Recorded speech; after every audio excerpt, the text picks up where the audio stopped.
Hello everyone, welcome to this new video. Today we're going to have a look at our last match that was played yesterday evening.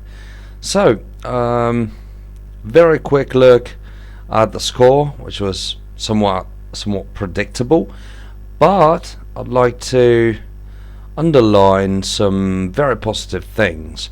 So, as you can see, 3-0. And this was the score, of course, in favour of Mayeta FC. And as you can see, they've got, well, massive skills if compared to ours. What I'd like to underline, though, is that they've got under massive pressure at the beginning. Of course, they were winning 1-0, but then they've got 3 yellow cards. And, well, luckily, unfortunately they could score a second goal.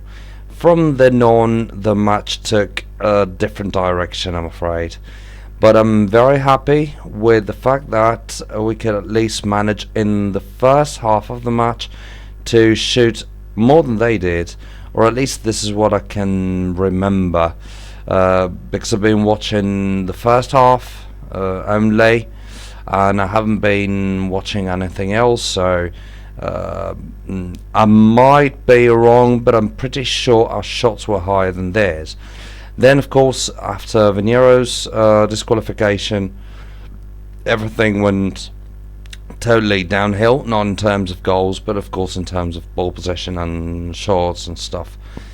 So, 68% ball possession for the opponents, 32% ball possession for us, which of course happened in the second half, both because of Viniero's disqualification and probably because of the higher amount of opponents' skills.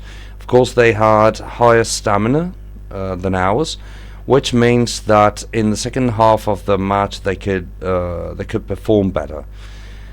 And yeah, this again was absolutely predictable. Then 14 shots for them, 7 shots for us, 7 shots on target for the opponents, and 5 for us, which is a good accuracy ratio in my opinion. The opponents, well, this might sound like a paradox. The opponents' accuracy ratio was lower. It was higher with goals on shots on target, but it was lower with with shots on target on shots. So nice to see. And then 7 set pieces for them and 2 set pieces for us. 6 yellow cards, which means they were somewhat under pressure anyway.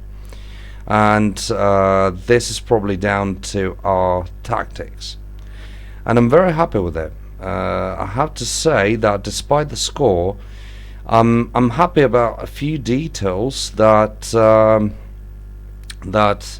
let me think that in the future we might even be able, well, not in the near future, but in the future we might be able to beat teams like this despite the amount of skills there. So let's have a quick look at the standings. We're still fighting for the 10th position, 1 point away from the 8th position, and 3 points away from the 7th. And to be honest, I think D10S is a very good team.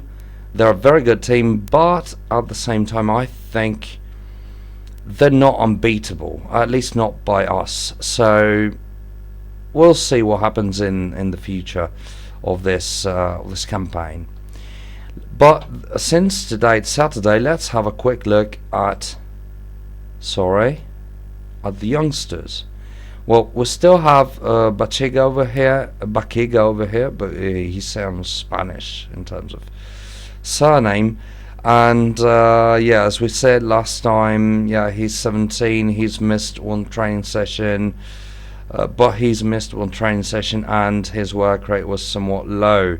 So despite the rest being somewhat acceptable, we didn't hire him in the first place, and it would make even less sense to hire him now. So let's go ahead and get a new report with new players.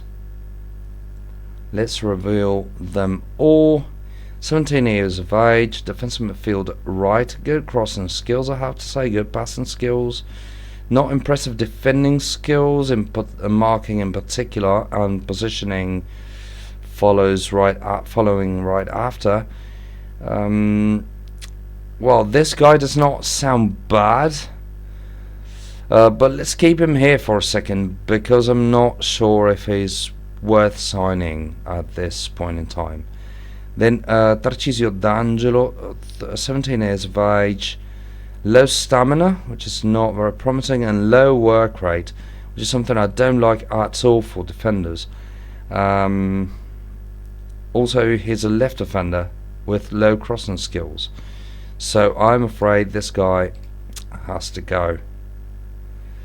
And then, alright, no particularly good news today. Defensive midfielder left with not impressive physical skills. The work rate is actually, well, somewhat decent probably. Then marking, tackling, positioning are not high, but not extremely low for a defensive midfielder on the side. Then we have somewhat low crossing skills. Technique is not bad, but I have to say I'm definitely not impressed with this guy. And with very high professionalism, he could get somewhere, but would have to wait for a very long time for him to get there. So let's drop him, I'm sorry. And back to Rovetta. I am afraid, well, he's got good crossing skills. Well, do you know what? Let's try, but I'm pretty sure we'll be disappointed with him. Let's scout him while we update the training page. Let's go on to Rovetta here. And not very positive day today, I'm sorry. I'm sorry guys, but I've been scouting a couple players yesterday evening and I made a mistake as usual. I usually do it on Friday evening and I'm an idiot. So, no special professionalism. I'm sorry, this guy has to go. I'm not very happy with today's scouting session, guys, as you can probably imagine. But let's go back to the standings, and as you can see, we're not far from the target. And actually, our defense is somewhat decent this year. I was not expecting this sort of a jump forward, but we're demonstrating that the long run strategy is paying off, at least in terms of defending skills, and I'm very happy with it. We're being careful when we need to. We are anyway able to score a decent amount of goals, so yeah, it's not bad. This year has started in a decent way, at least, and definitely better than the past one. So guys, thanks a lot again for watching, and see you tomorrow for hopefully an extremely interesting lineup session.